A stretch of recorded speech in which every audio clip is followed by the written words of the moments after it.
Check, check, 1, 2. Check, check, 1, 2. Somebody say something. Something. Ah, Okay. I think we are about balanced in terms of sound. We should be live.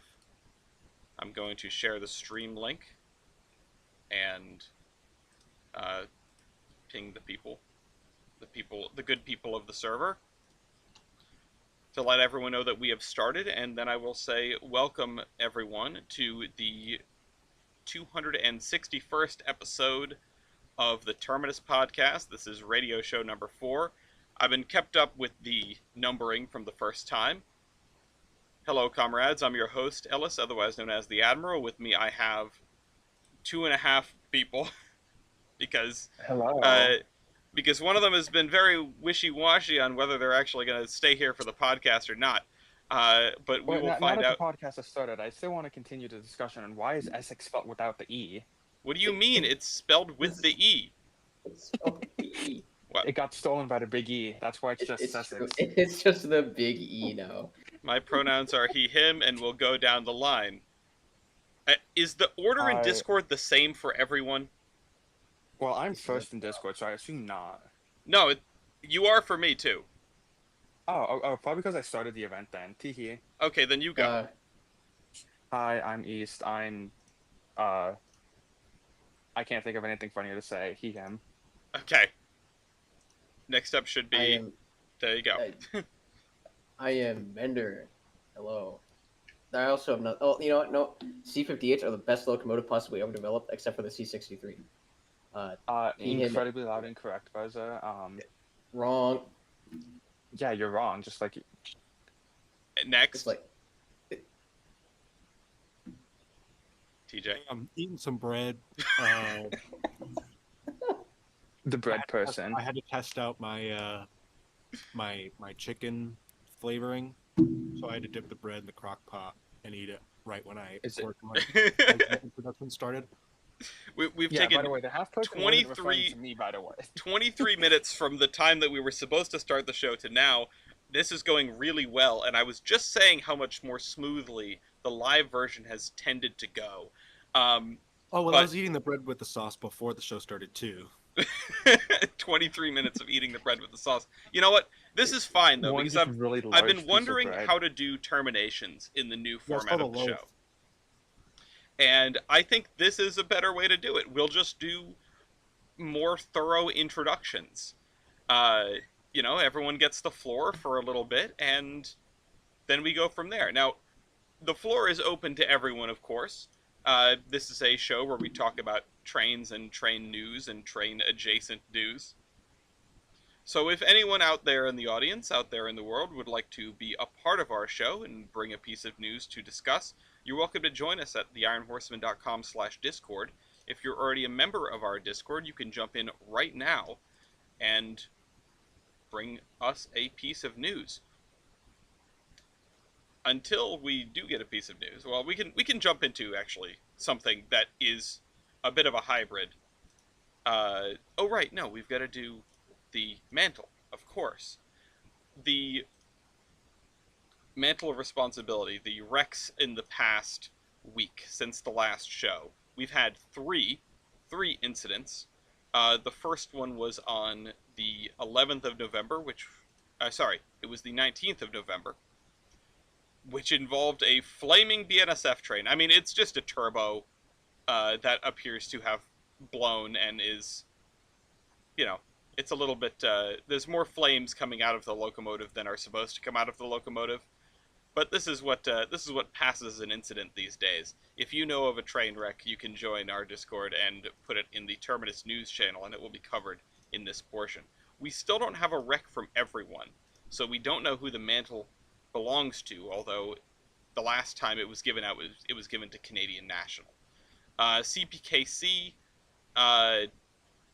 this is a duplicate, actually. This is the one we talked about last time. We had a CPKC incident involving tank cars in a lake. We do have, I think, another one, though. This is the one that I forgot to copy over. There was a derailment in British Columbia on the 29th, which was in a remote area, but still prompted evacuations because they had propane tank cars in the derailment. Um, some of the cars were carrying wood products. It did not specify the number of tank cars involved, although there were 12 cars total that were derailed. And they're going to be investigating it. We don't really know much about it. It happened so far in the middle of nowhere. We don't even have a picture. So that's that link. The links to all of these are going to be available in the cargoes document, which is linked to the description, as well as links to our Discord, our website, and something else. I'm not sure what. I don't remember when I make these. We do have a non-Class 1 incident, which I bore witness to. I was driving home just a couple of hours ago, and I noticed a large collection of fire trucks and ambulances next to the railroad tracks. There was a fire on board an Acela. That would be... I don't actually have the train number. Oh, 2263, which caused the train to be canceled between Providence and Washington. The was photo it a next-gen Acela or an old Acela? it was an old Acela. Rest Which, in peace. yeah, I would be certainly concerned if it was one of the new ones, but I'm still concerned that it's one of the old ones because, I mean, I wouldn't want to be down in a Acela train set heading into the holiday season. I hope they can get it back into good working order. But yeah, they had this fire, which was a mechanical incident, not anything suspicious, which is what they felt the need to say on the news, and everyone was able to get off safely. So, this is my personal best wreck of the period because I saw it myself, and everyone was okay. Hey, so what soup is like rock hard? I think my Oh. favorite is the Dash 9 exploding. Just throw it in a pot. Always love Dash 9s exploding. And, like, let it simmer, or like I don't know what to do. I also don't know how to deal with a completely frozen thing of soup. I don't know, Google it. Okay. Sorry, what did you say, Bender? I think There's a fight on the Bill Steelers game. oh. Oh, That's not what I the said. the Dash 9 on fire, the BNSF Yeah. incident. I do enjoy Yeah. those. It is, you know, it's fun. It's definitely fun. Do you have a preference, TJ? Acela. Because I probably smelled it from my house. No, it was on this side. Don't worry, it was on this side of the. Oh, it was over on there. This side of the station. Yeah, it was right by the container building. I can't believe Uh, TJ is such a new gen that Yeah. they set fire to the old Acela sets. SMH. Well, the link to that Me is going to after be in the not cargoes. seeing Woda. Why That's- would you implicate me like that? The news said it was not suspicious. Okay. That means I did Yeah. a good job. I mean, There's a lot of stuff coming up for, tis the season, right? We're in Christmas train season.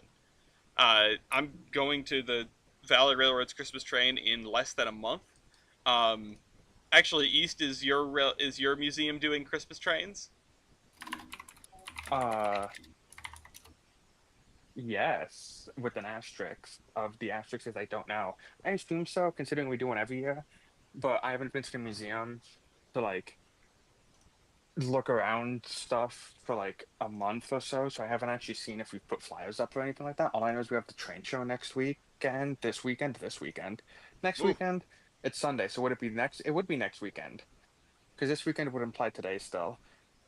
I think that's our major like winter event. Though I'm sure we are gonna have Christmas trains, because it's free money basically. Yeah, you can't go Um, without the Christmas train. They bankroll you. Exactly. So I'm sure we have some. Come to the museum regardless. Even though the only person here is Mason. Hi, Mason. Are you enjoying the metro? Oh yeah, that's right. We also have multiple occurrences in the group of people that have received their Rapido mystery boxes. If anyone wants to come on and talk about what they received in their Rapido mystery box, the floor is open. I myself have kind of wanted to buy one, but I recognized that I'd only be buying it for the sake of gambling, because I don't buy stuff anyway. You know, I'm not a model train purchaser most days. Like, If you want to have a feeling of gambling, what you can do is you can give me money, and then I'll gamble it, and then you'll get no money in return. I you receive the money and a Rapido mystery box. I receive the joy of gambling and and also the need to not have to store whatever comes out of the mystery box. Like, I almost Honestly, guarantee that yeah, what I that's get, I would not I would not care what it is. that's exactly why you should buy me the Repeater mystery box. Well, Christmas is coming. I need Exactly. to You put know, my son gotta on give my your one and Christmas only list. real son. Um, Mason says they do like the mystery box. That is good. Um, I'm glad everyone's enjoying their gambling. In the You meantime, love game? speaking of model trains and Christmas time and open houses, we've got our Providence Northern open house coming up in about 2 weeks, and I need to wrangle some people up to help me set up the modular for that, which is going to be fun, of course. There is, again, 'tis the season. There's just like a never-ending stream of this Christmas train, that Christmas train, this open house. Um,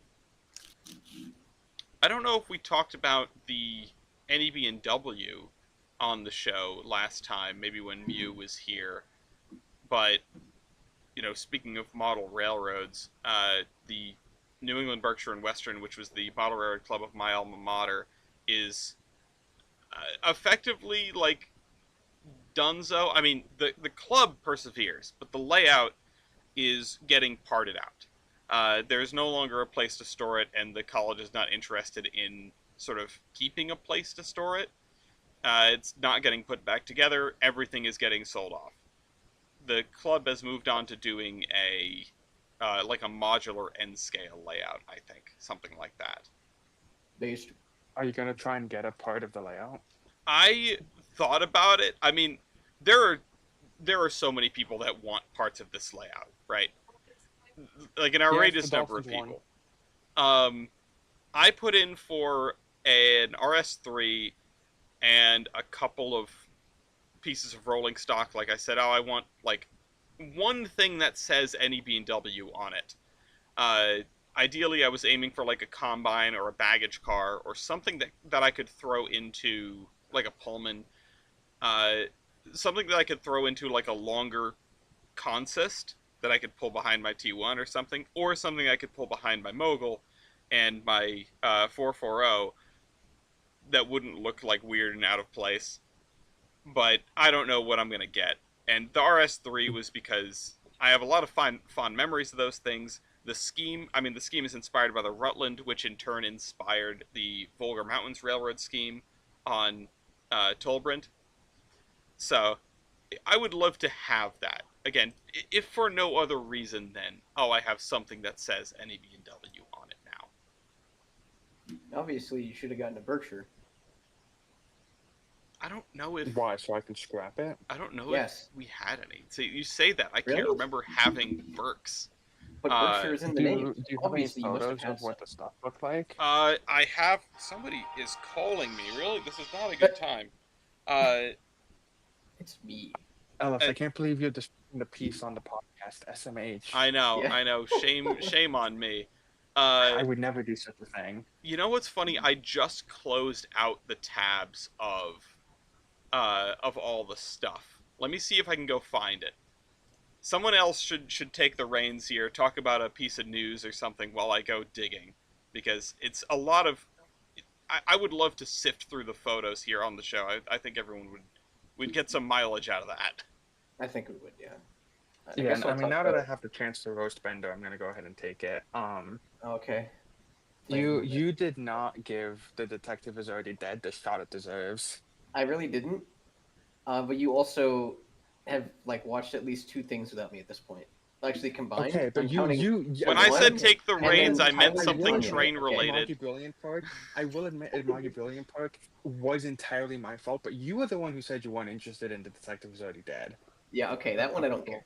This isn't vamp Yeah, well, session. you This didn't is give it the continue the chance it deserved.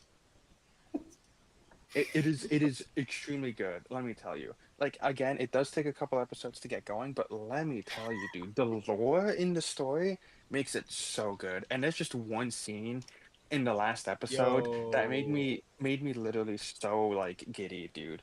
Let me tell you. I will rewatch that shit with you. That's how good it is. Well, let me tell you something about lore. Okay. Uh-huh, uh-huh. On November 20th, 2025, the acting president and ultra station master of Wakayama Electric Railway Company died. Oh, What a Is that the segue. cat?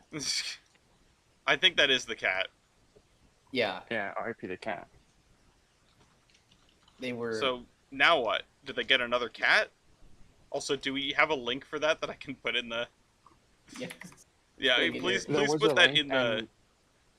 and there is the offspring. Because all of the station masters are directly related to the original station Offspring. master. They just keep breeding the cat to make sure there's another station master. Yeah. Okay. A wake and a private funeral were held with only close relatives. Only close relatives, so a bunch of cats. Mhm. Like, Yeah. were any humans allowed? Oh, they No. also respectfully declined any offerings. All There was right. also just a Kiha 40 at the wedding. You know, a Yeah. DMU. Just like sitting there like honk, honk, No honk, way. honk. Well, that's a close relative. The TMU is allowed. The people are not. Yeah. So I went and dug up the NEBW homepage, which I will throw this in the cargoes as well. And in here you can see the way the layout was cut up, and I will save this image and put it up on screen for everyone else to see. Yeah, let me get the full scale of this image, but also I have a link to the Flickr album Okay. of all the stuff that we had. All the stuff that the club owns that was cataloged and photographed before it all went into storage, because you can see the layout put together in the background of these pictures. Let me grab that for everyone as well. And there's a lot of stuff. I mean, I don't have an easy way to show all of these pictures on screen without downloading all of them and then putting them up. So sadly, I will not be able to do that. But Can you not just share your screen? I can, but my screen is kind of a mess because I only have one. That's right. We need to get you a second vertically mounted monitor. Yeah, well, it needs It's to be true. above the first monitor is the thing. Exactly, vertically mounted. I don't think it... Well, I guess that does count as vertically mounted. Okay, yeah, I'll put that on the screen for that. Yeah, I So thought where did this about get getting sent? like a piece of the layout, but I don't... What would I do with one chunk of this layout? You put it in your In the office. Providence Northern. Yeah, I'll attach yeah, it. I'll that's affix what it the to the brand rest of the does. layout.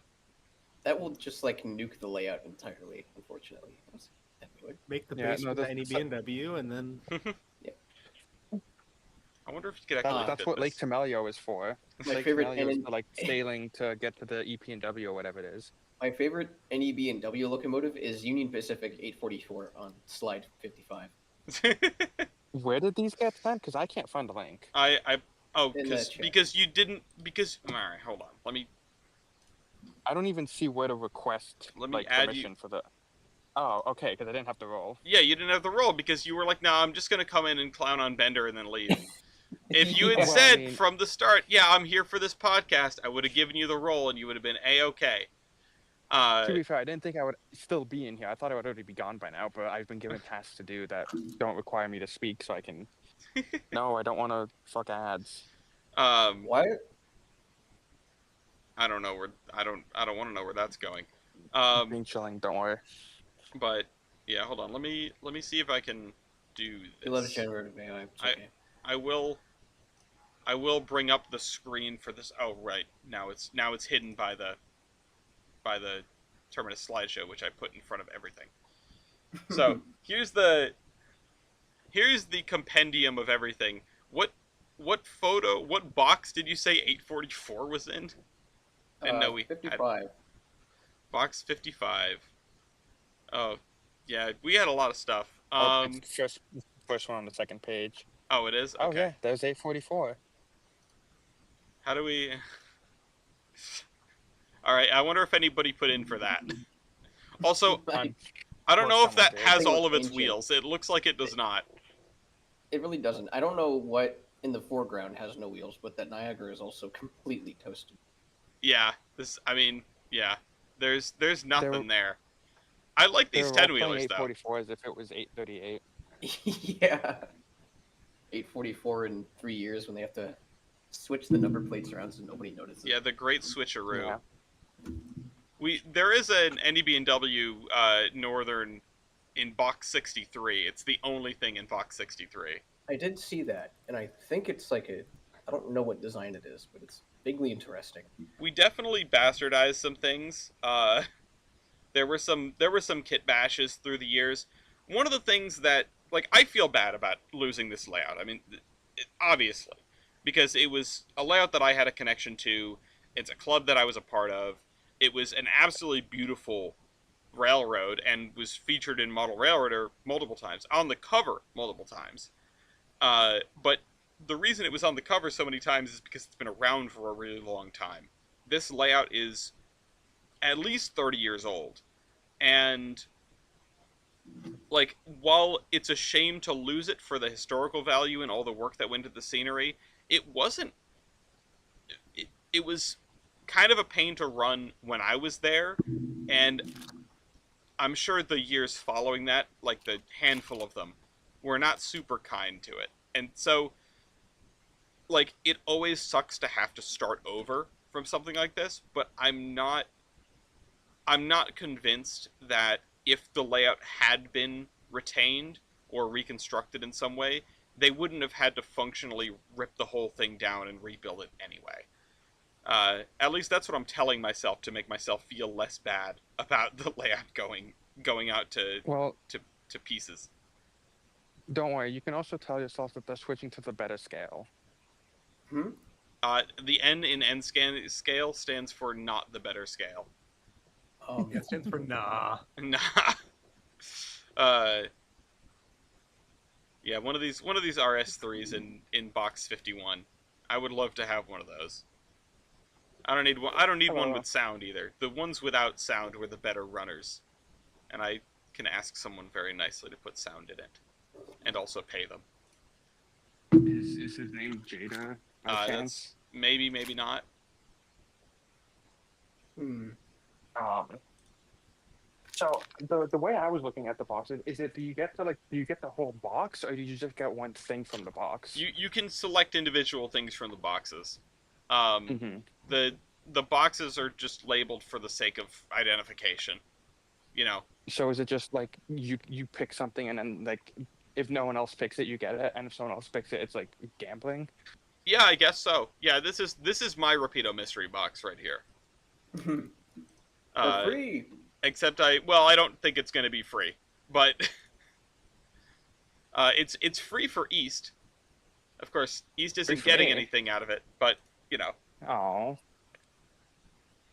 Well, listen, we put together the compendium, and by we I mean like 99% of the work was Mew, and then he sent in the request on behalf of the group.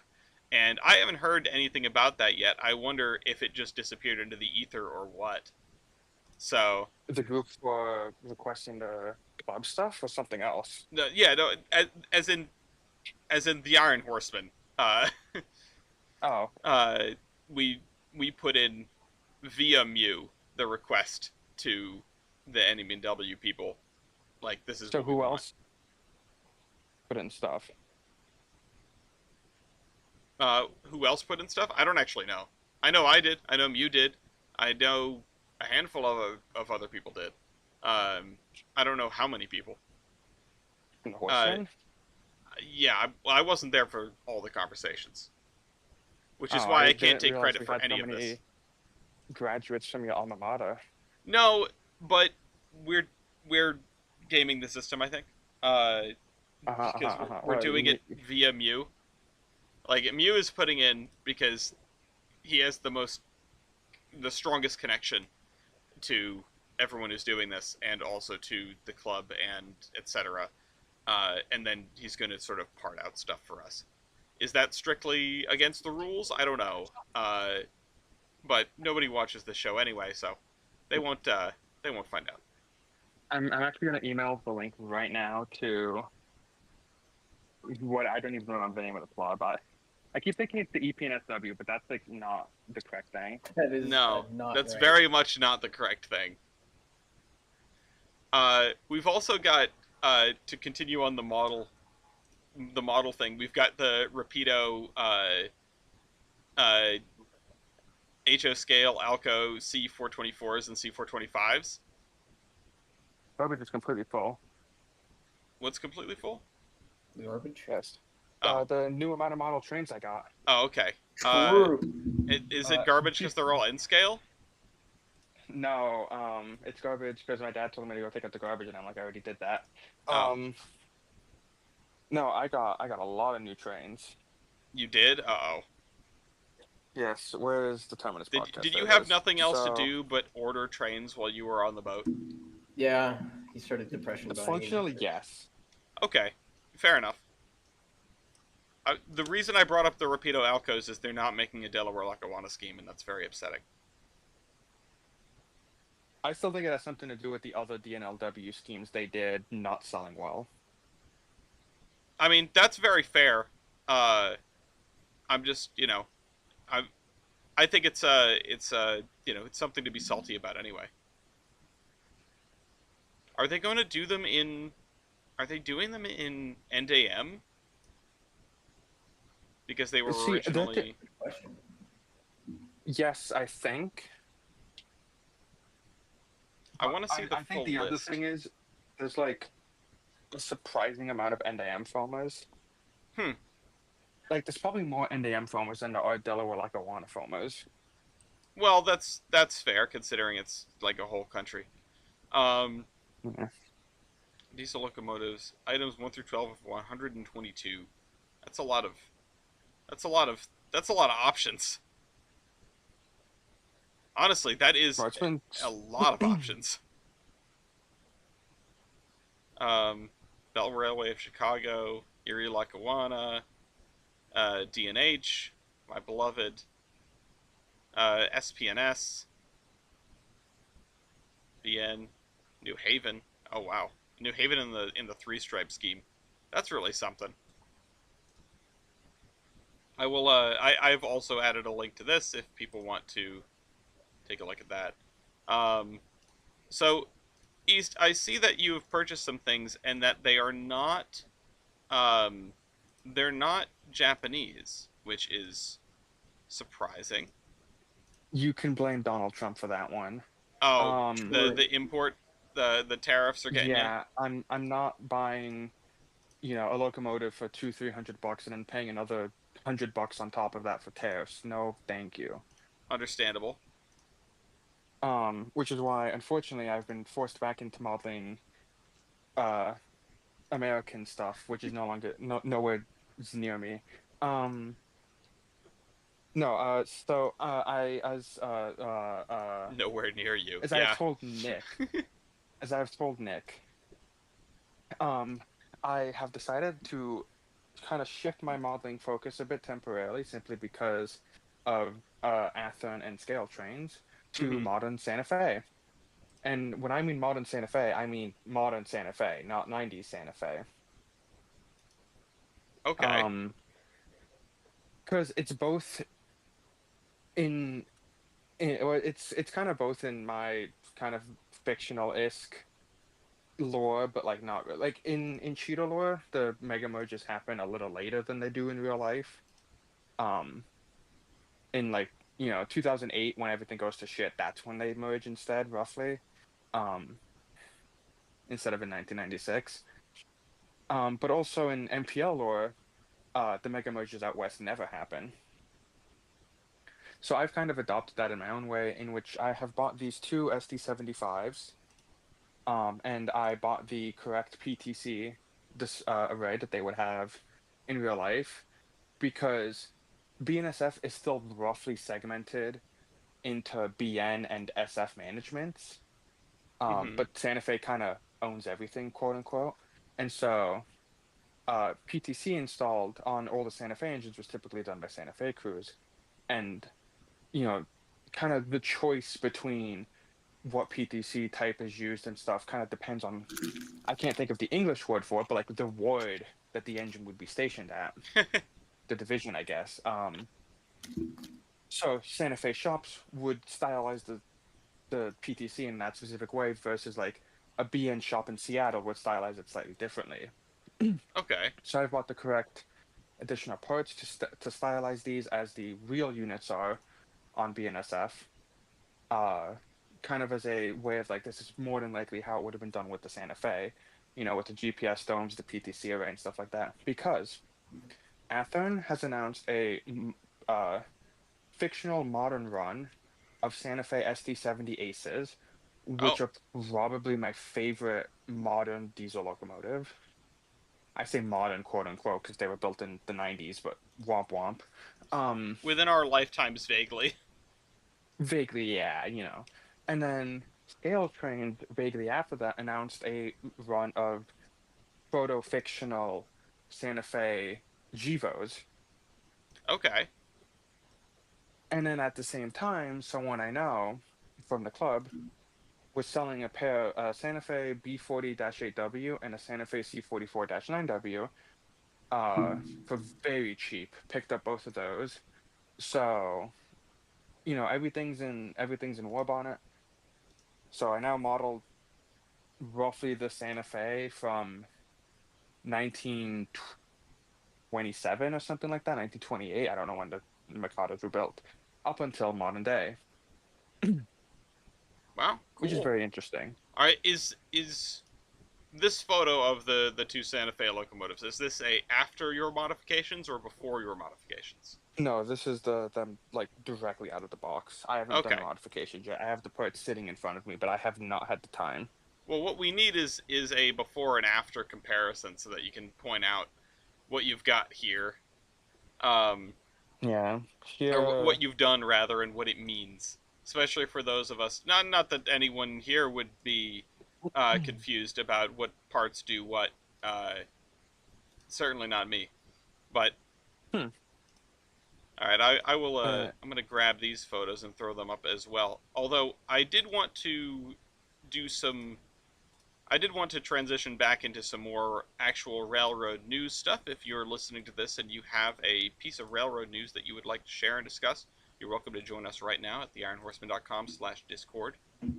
And otherwise, because if we're talking about, I mean, if we're talking about fancy modern diesel locomotives, we've also got our G&W America 250 years paint, which I know that was something that we were talking about a bunch a few days ago when this piece of news started making the rounds.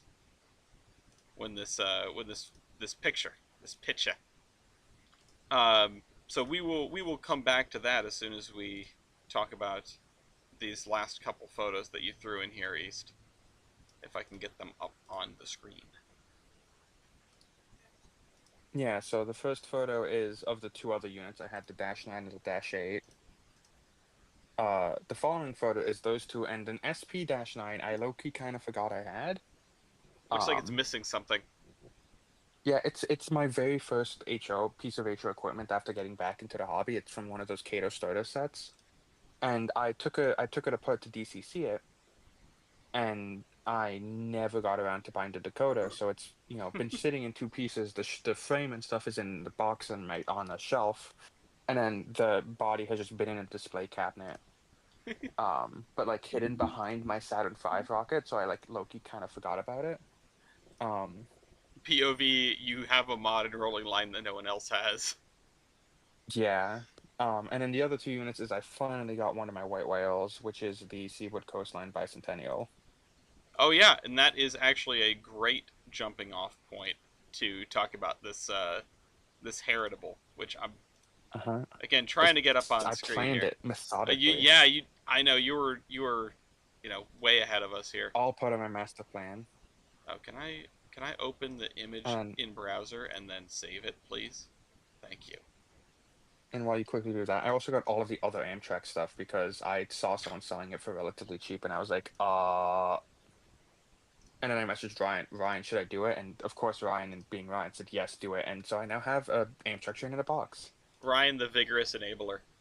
Uh, I, Yeah. I need a Ryan in my life very briefly because I was looking at going out to Colorado Do it. for Do it. RGS 20 in Oh, don't do Durango, it. and like Ooh. I was excited about it, and Gloria's excited about it because it's their favorite locomotive, and I was just like, "What do you think about this? It's going to be fairly difficult." And I like ran it by Weibold, and he's like, "Don't worry, I'm sure 20 will travel there again in the future." And I said, "This is get your like sense and reason out of here, you know. I need a hype man right now. I'm trying to spend money, but yeah, we've got the That's 200. That's why you gotta buy a Rapido mystery box and then send I it think to you me. should go, and I will ride in your carry-on. I'll be in the luggage. Yeah, we're gonna fold TJ up and put them in the luggage. Yeah, How can do I you? go into check baggage then? You know, Yeah, I fit in a check bag. we're going to be taking the we're going to be taking as much of the server as we can, and we're going to be doing it via the postal service. I'm just going to box everyone up and send them over there. But so first read, and I know this is not the first read for anyone here because we all saw this when it came out, but first impressions, as much as one can remember, on the 250th G&W unit, which was for what is this? This is for B&P, which is Buffalo and Pittsburgh. The Boston and Wavidence. Yeah, definitely. Because I think it looks fairly sharp.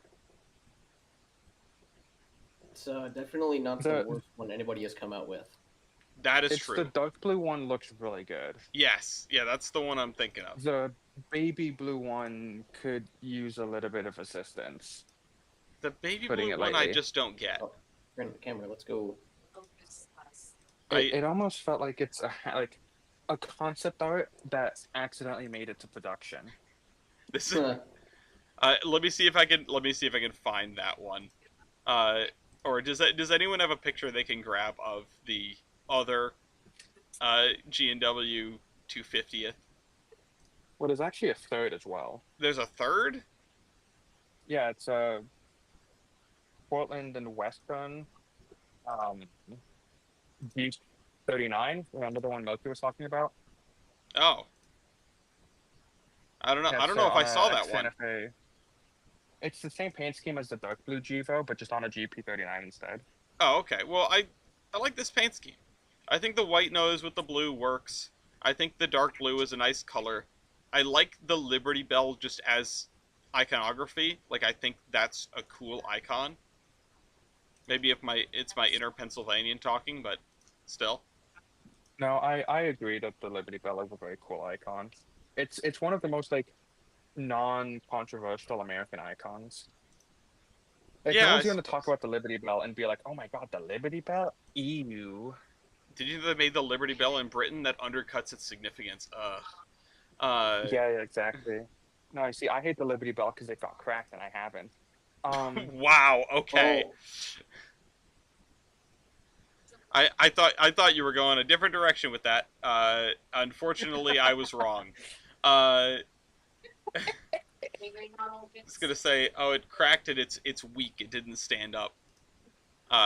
Which no. mood. True. Well, no. See, it cracked, but it's still doing its job, which means it's strong, or something. I don't know. Yeah, I don't know if it is. I But still stand by my original comment. I think this is it's a pretty nice scheme. I think there's like a universal problem with people doing centennial schemes where there are too many of them that are accidentally or intentionally stars and bars. And it's like, okay, yeah, that's what you put in the locomotive. And again, I'm sure some of them are intentional. But some of them are definitely not. Like the Boston and Maine, if I remember right, they had a bicentennial scheme. Just like the stars and bars, like the OG Confederate flag. Like not the top of the General Lee Confederate flag, the one with the 3 big Like stripes. the actual Confederate Yeah, flag, exactly. yeah. Well, I can whip the camera around. It's like The that. N&W also, you know. Yeah, the N&W had one, and I'm like, okay, I would believe that is on purpose, but like the B&M had a similar one, and it's I see like why you want it, like I see why you gravitate towards this, but don't. Uh, and I think I saw a 250th one that looked something like that too. So I think the Seaboard and the Santa Fe did Bicentennial unit correctly. I will pull up that Seaboard one again. The Seaboard one does actually look pretty damn good.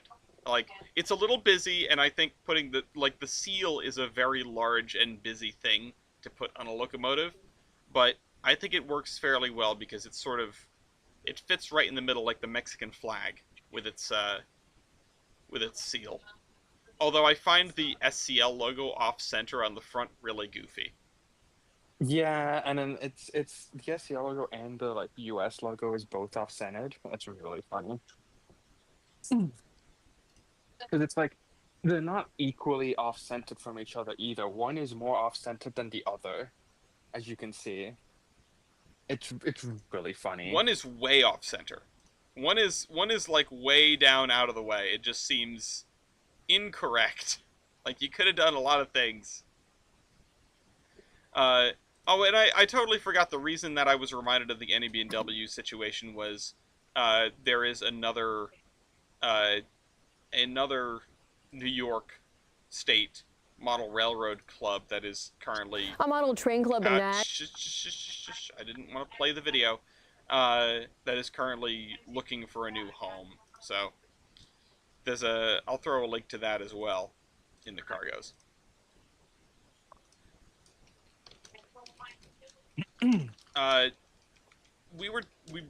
We touched on that station master. We have this other piece of news from Japan, which I think we've got a couple pieces of news from Japan. do we? I mean, we have the one about the. And I just saw it and then I went past it. The people buying like the fare gates. Yes. So, I'm not gonna necessarily question the people buying them because Railroadania is what it is. But like, what are you gonna do with that? What would I you do remember with that? reading the article. In the article, they directly stated as like you could have it be like an entrance to your house, Are you gonna like charge to people? make sure people like take their shoes off and stuff like that. You have to scan the soles of your shoes. But also, like, imagine how cool that would be for like a model railroad entrance for like a club building. So like at the Grange, like instead of going up the stairs, you just have to like you go through a fare gate. Honestly, that would be pretty cool, especially for the open house where we have to tally the number of people that came in anyway. But also, this isn't like a turnstile. Looking at these photos, I It's get. not a turnstile, but it still I think can count like because it swings open and swings closed. Okay, does it swing open at one end and let you into the middle, and then swing open at the other end? I don't. No, it's so it's in the middle is the like the swing open piece, and it like will swing open into into like lay flat, I guess. And so from one side, the way it works in Japan is there's two ways you can do it. You can either have an IC card or you can have a physical ticket. For an IC card, you simply tap on your transit card for Americans. You tap your IC card on the little like IC gate fare thing. It goes through, it registers what station you're at, and then it opens the gates and you walk through. Okay. Or you can have a physical ticket in which you insert the physical ticket.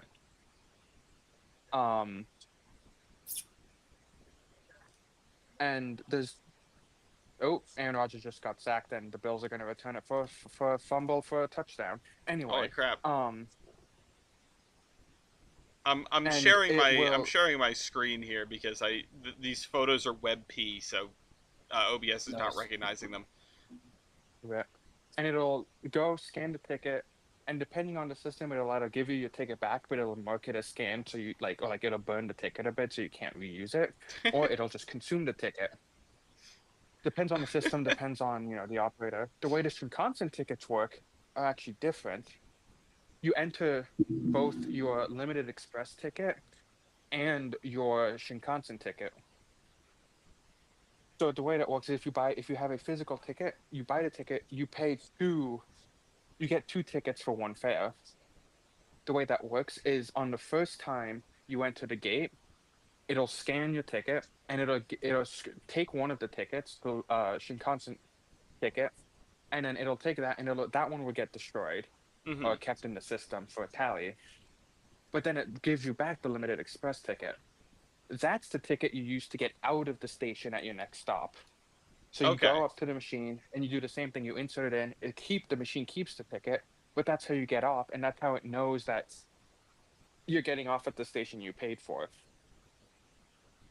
So it matters kind of less on trains, because a lot of long distance trains in Japan, you have to buy the normal fare, but then you have to buy a fare on top of that as a limited express fare or a rapid fare or something like that. So you pay the normal distance as it would be if you took a local train, but then you pay a small fare on top of that. But those trains typically have conductors on them physically checking tickets. But you not physically have enough conductors on a Shinkansen with how rapidly they stop sometimes and how many they have. So they decided to just have the two ticket system, Yeah, tap in, and tap it out. That's works not really well. that's not super unusual.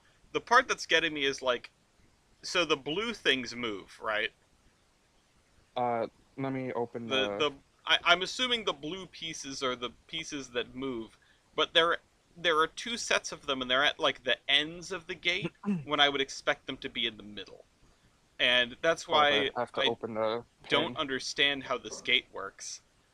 Because I am a dumb American and this is beyond my comprehension. Obviously, we don't have fare gates around here, right, TJ?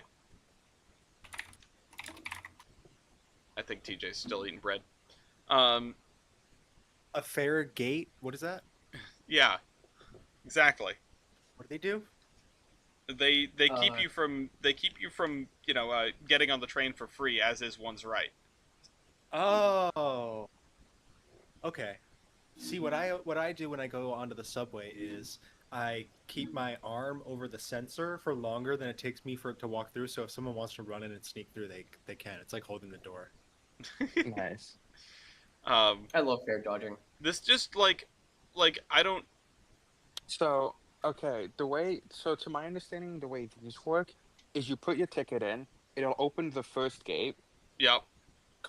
and then when you grab your ticket so you see the yellow at the top, at the Yeah, far right? yeah, yeah. You Further insert down. your ticket there, the ticket goes through, gets scanned, comes out on the second yellow tab there, and then once you collect the ticket, the second door opens. Okay. That's So my so guess. you can get stuck in the middle here, which is very funny. Well, my guess is the back gate doesn't close until, or like, it closes as the other one opens. You gotta pack people in on this then, in order to do what TJ's doing. You gotta like, all right, cram like 2 or 3 people deep in here, and then take the ticket, and then everyone goes out the other way. Um, but then the other people don't have like half burned tickets, so I assume they just chuck them off the train. Um, that's what I learned in the Polar Express. But they're only about $1,300 a piece. So if you want a set, because you need a set, you need to have both sides, is something that they mention here. It's about $2,600, which, you know, I've bought cars for less. And yeah, if you want to have a if you want to have a fare gate. Now I don't know what I don't know what the tariff would be on a fare gate, but someone can find out. 17 times Someone can gladly find out. I don't. Was So that it'll be about $400 in tariffs, give or take. okay? That wasn't the only piece of. I don't know if that was the only piece of Japanese news that we had, but it's definitely not the only piece of international news that we had, because we had possibly like this kind of snuck under the radar. We didn't talk about it much, but it is in terms of mileage, it may well be the most important, the largest piece of news that we've had in the last week, which is that Finland is changing its gauge. Uh, Finland is currently uses 5 foot Russian gauge and is moving to standard gauge, or European standard, or I've called it. I've seen it called international gauge in some of these articles. Um, but they're discussing it, at least. They're going to make a final decision by mid 2027, and they're going to start construction in 2032. Now, I this is a big undertaking, right? Like, when is the I can't think of a previous time when something like this happened. The closest thing I can think of is when, like, I can. the closest thing I can think of is when Sweden, I think, switched from, like, driving on the left to driving on the right, which is a totally it's a horse of a different color. But when did I Japan do actually this, have a East? very specific example, not from Japan, but from right here in the United States. Mm-hmm. Remember, the South used broad gauge pre-Civil War. Well, they used a lot of gauges. I mean, everywhere Yes, used a but lot of it was gauges. primarily broad gauge. And so after the Civil War for, reunification and all that, what a lot of railroads did is they planned out to switch everything over to standard gauge. And a lot of these railroads, the large railroads at the time, what they did is they would hire thousands of people. So they would switch over the entire gauge of the rail network in a singular day. Because you would have people, work crews staged every couple hundred feet, so that from the time the sun goes down to when the sun goes up, you went to sleep with broad gauge track and you woke up with standard gauge track. And the shop crews would like shrink the locomotives and stuff like that. But yes, we actually have a historical example in the US of people doing this. I mean, that was a little while ago, though. I mean, Anyway, I gotta go. It's food time. I'll be All back right, later, maybe. I don't know. Bye. bye. Well, I didn't get to kick him out of the role, but he can come back either way.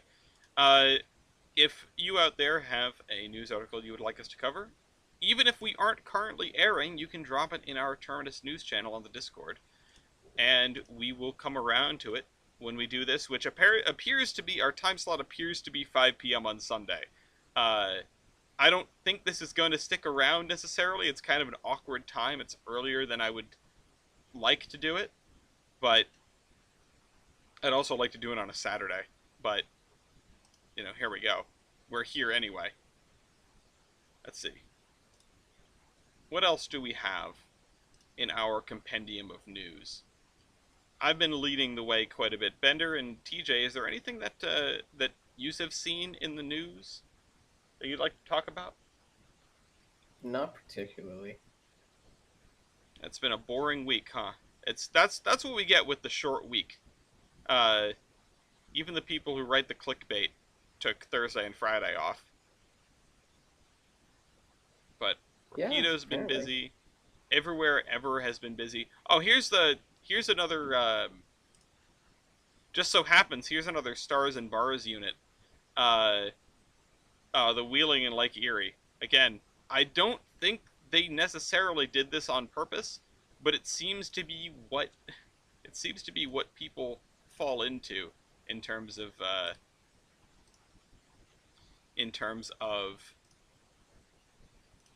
paint scheme, and I will post this for everyone to see in just a second. Yeah, I mean, I guess like there's really only so many shapes you can use on a locomotive. Yeah. I don't know. It's just I don't know what, like, they put it into the paint scheme machine and that's what comes out repeatedly. Again, I don't think the Wheeling Lake Erie is like secretly doing Confederate sympathies. It's not the LNN. No, but this is what they've got. They rolled this thing out for the 250th, but this came with an announcement about them joining a group of railroads. Well, the Wheeling Lake Erie and another railroad is joining 6 Transtar lines in the Fortress portfolio, which that's a list of a lot of different companies. But the point is, Fortress scooping up uh, is scooping up railroads like G&W, and we're hopefully not like what was that, Iowa Pacific, the other one that went under a few years Yeah. back. And this is a pretty big purchase. I mean, the WNLE is an almost 1,000-mile long railroad. Which, are these the guys that do the fake, like the Rio Grande scheme, speed lettering? I think it is because they have this. They are actually. Yeah, I was gonna say because they've got the speed lettering on the 250th unit. But with any of these announcements, my first thought is, well, I want to see a map. I want to know where these railroads are. But the board notes that the two properties. So it's the Wheeling Lake Erie and the Akron Barberton Cluster Railway. Cool name. What in the God's name is that? Yeah, I have no idea. What a name, right? Oh, this railroad's a cluster, all right. It's a 73-mile long railroad centered on Akron.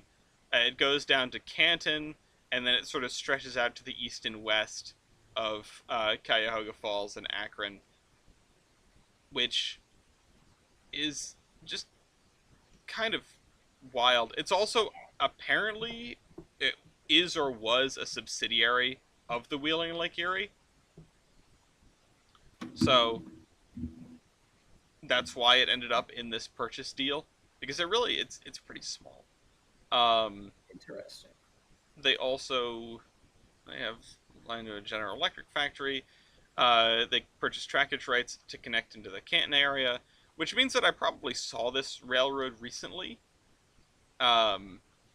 Because I was down in Canton, Ohio at the NFL Hall, or the Pro Football Hall of Fame. But I wish we had an Ohioan here that could tell us about these railroads.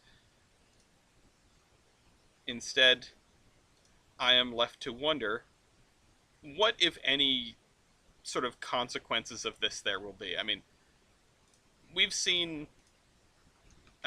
you and I have seen the Providence and Worcester get taken up by the G&W, and, like, despite the fact that the nicely colored units get less numerous all the time, it doesn't really feel like very much has changed. Like, they're still doing the Polar Express, and they're still running all the same trains. Not really. I mean, it seems like from what I gathered through Facebook, like, the employee morale is at an all-time low, but... Yeah, that's not surprising, and also probably not unique to Providence and Worcester, and probably not unique to G&W properties either. Right. So, I'd like to give thanks to this Thanksgiving. I'd like to give thanks to all the railroad employees out there that both deliver my goods and drive the trains that I go and see, because I like to see trains. I'm just going to put that in my list of things to be thankful for. But I get distracted. I'm thankful for the tortillas that I may or may not be making. May or may not. You're allegedly making. Well, they're rising now. I just made the little balls, so hopefully they rise accordingly, and then in an hour I can flatten them out and make some actual tortillas. Okay. We'll see. Well, I wish you luck with your tortillas. Yeah, I'll keep you updated. And with that, I think, unless there's something else that we want to cover, it's been a pretty slow news week. It's mostly a compendium of various railroad museums working on their Christmas trains and open houses and things of that nature. We've had a handful of announcements from various model makers heading into the Christmas season, like we talked about already. But Kato and Rapido, and I think there was something from Pico or something in here. The last thing I'll leave us off is, does anyone know, because I sure don't, what the LMS 10,000 is? It looks like a big goofy machine.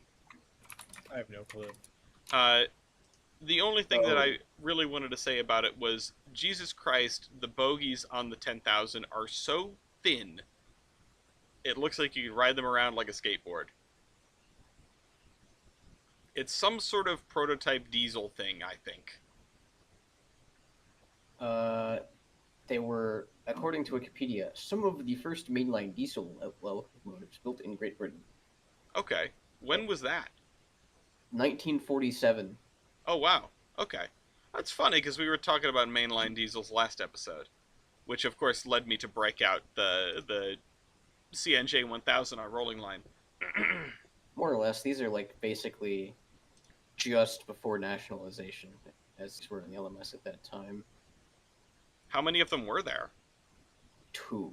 2. Okay. Well, Their power class was 5P5F. Thank you, LMS. Wow. Well, we had a couple of articles about them, about work being done by the people who are restoring one. Well, they're not restoring one; they're rebuilding. Oh, they're building one because from both- scratch? Yeah, they both died. Oh. Uh, Well, that's funny, because these bogies look like they're not new. Yeah, that's so. This is mentioned in Wikipedia. They started in 2011. They got a Mark I engine dating to the 40s, and the sole remaining trucks from Okay. the 50s, used by EM2, otherwise known as the British Rail Class 77, which also, supplying the picture here from a Wikipedia page to the Terminus podcast, you can see uses the same bogies, Okay. or very similar.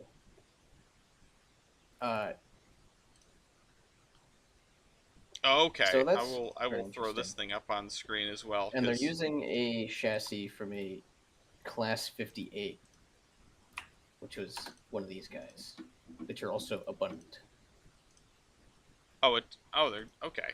Okay, so they're piecing this thing together from vaguely similar parts, or in some cases fairly similar parts. Yes.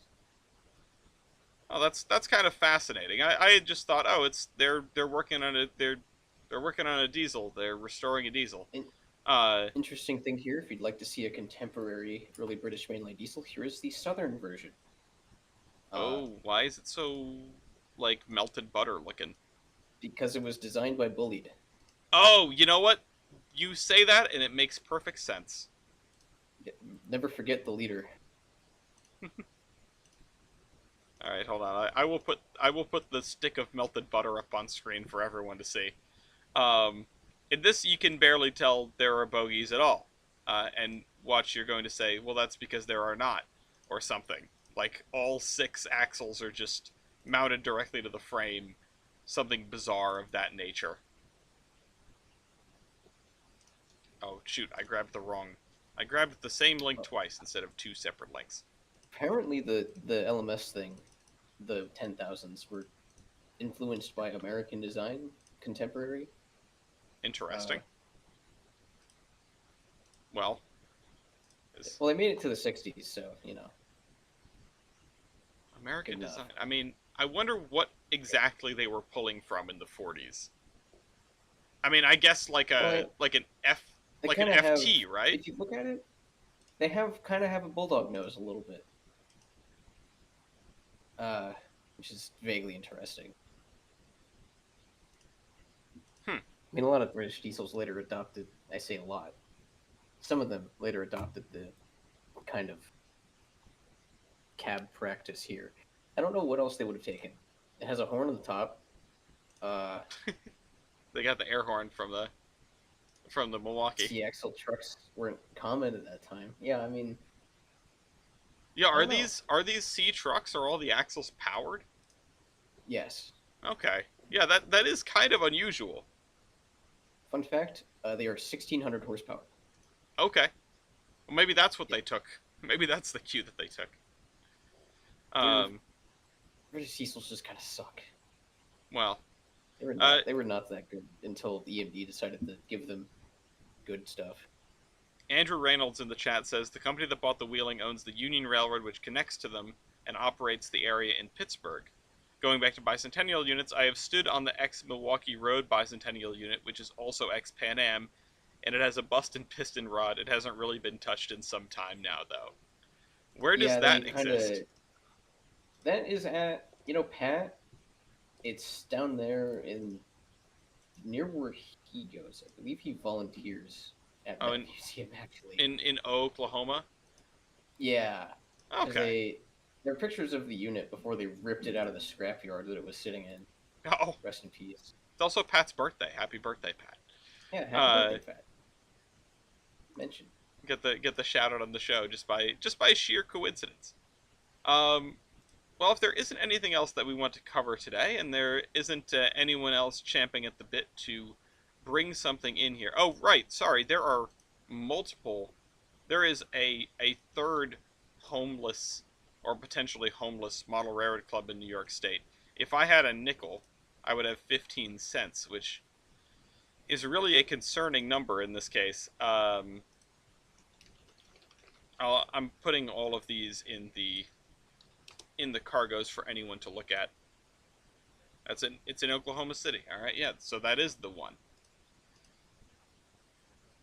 And the Old Colony is working on their caboose. I thought this was going to be something else. I know the Old Colony in Newport has picked up some interesting stuff. They've got like a little doodlebug sort of thing that I would love to go visit.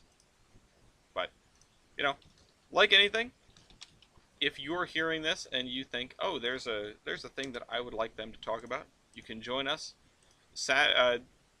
Every weekend. I'm not gonna specify Sundays at 5 yet because I don't know if that's gonna be a reliable time slot. But it's the one that I'm gonna keep aiming for because it's here. Or I might put out a poll and say, hey, what works for everyone. Point is, I'm gonna try my best to give everyone warning via the events on our Discord. So, if you're listening, you're welcome to hop in anytime. For now, we're going to start wrapping things up. Let me just refer to my notes as I get used to the new format. Oh, of course, the next thing is the latest train on Amtrak. For the both of you. And it's not that Acela, because that Acela is canceled. Of course it's going to be the Empire Builder. I'm going to say westbound. Oh, with all the snow? Yeah, I feel like that's probably a good guess. TJ? I had to guess. I'm gonna have to say eastbound Empire Builder. Okay, so we got both the Empire Builders, and that's it. Let me just, before I look at those, let me look around and make sure there's not anything else that's super late. Because those, let me put it this way, it's a good guess. There are... No, that thing's cooked, but it's not showing lateness. That thing's cooked, but it's not as late. Empire Builder. Eastbound and westbound. The Empire Builder to Seattle, that's the westbound. That is 4 hours and 38 minutes late at Williston, North Dakota. The Empire Builder eastbound is 4 hours and 42 minutes late. So 4 minutes later than its counterpart at Shelby, Montana. So, That's... Ah, damn, it would have passed the camera then. Oh, did it? That's, what? At least Essex is before Shelby. Oh, okay. Oh, so we just missed it. I don't know if it would have passed in this lifetime. Maybe? Well, I don't know how far back Essex is. Oh, no, they're pretty far. Essex is up in the mountains. Shelby is on the other side of the... Like, Essex is a step away from... Oh, I see West Essex. Glacier. And West Glacier is, like, the Continental Divide. It's right there. Well, let me Essex see. is the next stop down. If I select Essex, it departed here. Oh, okay. If I go past, Empire Builder Chicago, 1:38 p.m. Oh, I'm getting screwed up because time zones and all that jazz. So maybe it would have gone by. I didn't see it, but then again, I had stuff up on the screen the whole time. So, I don't think it would have gone by, but 4 hours and 42 late. Empire Builder Chicago number 7. So I'm gonna start marking that down as well, just as one thing, as one more thing in the document. And with that, let me make sure that there's nothing else we need to cover. As I've mentioned, I'm trying to move this thing to a weekly schedule because I have no time to talk to my friends about trains, and this is a good excuse. Plus, it makes the news a little bit more manageable if we miss a week. It's not a month in between. So, thank you all for watching. Thank you all for being here. Thanks to Steve and Wes for running the loco base, themelocomotive.com. Without them, we wouldn't have the trading cards. Visit our website, check out the trading cards. And thanks to whomever runs this camera for not sending us a cease and desist. And one more thing. Yeah, it went by right at like 1:30. Oh, did it? Okay, so Yeah, so on the yeah. camera it was about 3 hours ago. yeah. Yeah, it was Just exactly missed 3 it. hours ago, yeah. And one more thing, the train will terminate.